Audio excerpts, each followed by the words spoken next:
I've shown a lot of examples of detached SQL queries that you might write casually as needed in a database application or from a command line. However, as you start to do more complex queries, you want to keep and reuse them. And you can do this by creating a stored procedure.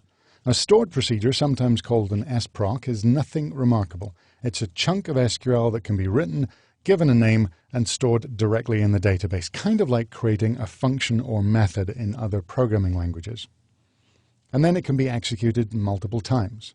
So here's the most basic way. We have some SQL that we've written and we want to reuse. Okay, this one isn't all that complex, but let's imagine it was a bit more involved than this. All we can then do is take this and surround it with a little bit of code that will create a named stored procedure, in this case the procedure called highly paid.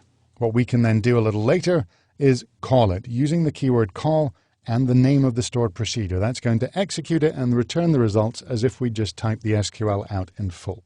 And this is going to be the main way that you reuse SQL. You could call it from within a database administration application. You could call it from an application you were writing yourself in some other programming language, or from a reporting application.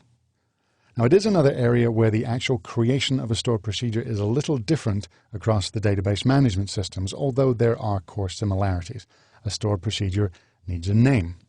But we can take it a little bit further.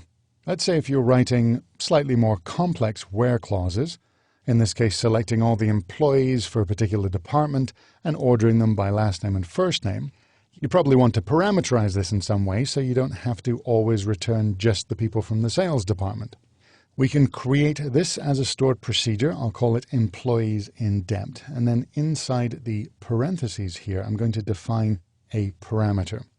I'm using the SQL keyword in to say that this is a parameter coming into the stored procedure. We can also have out, but I'm not going to cover that here. I'll call this parameter DEPT and call it whatever I want and say that it is a varchar with a maximum length of 50. I can then use that DEPT and just replace the string sales, and this is our parameterized stored procedure, very much like creating a function or method in a lot of other programming languages. It simply means when I want to call this later on, I call the name of the stored procedure, passing in whatever parameter I want to be replaced when the SQL actually runs. We can take it even further than this. We can give our SQL parameters, variables, even flow and error handling. It's very much like turning it into a mini program, but this would be where we diverge into the specifics of the particular database management systems which I want to avoid here because they handle things like parameters and error handling a little differently.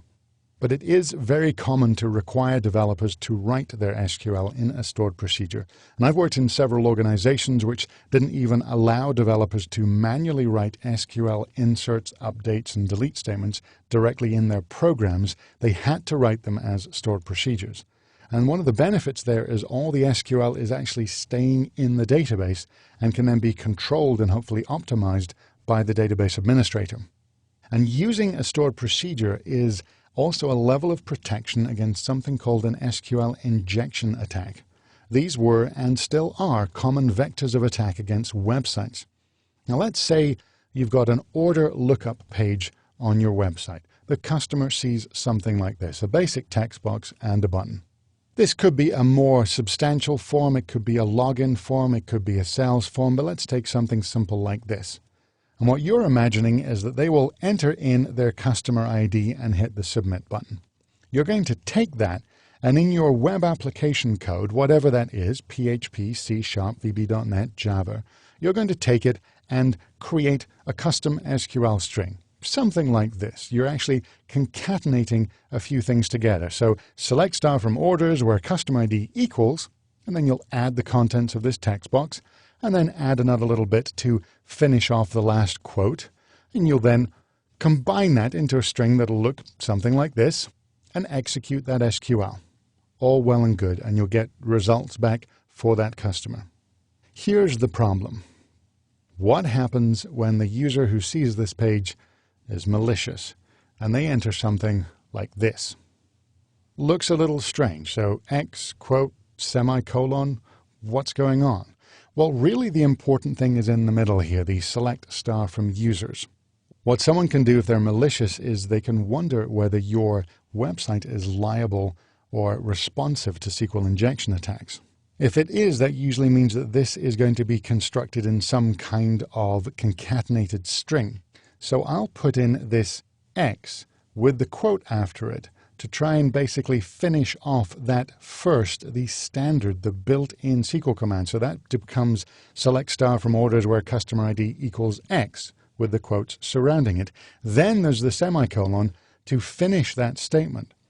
And then I'm writing my own SQL statement that I want to do, select star from users, finish that with a semicolon, and then I'll put in these two dashes. That's actually a SQL comment, and it means to tell this to ignore that final quote, which the string was trying to concatenate on the end in our code. So it's a very sly, very deceptive way of dealing with this. What that means is when we execute the SQL, it'll essentially pass through 3 SQL commands to the database. The first one, which may not return any values, the second one that we've just injected into the system, and the third one which will count as a comment. So that in itself could be returning a lot of sensitive data to someone who is trying to do this.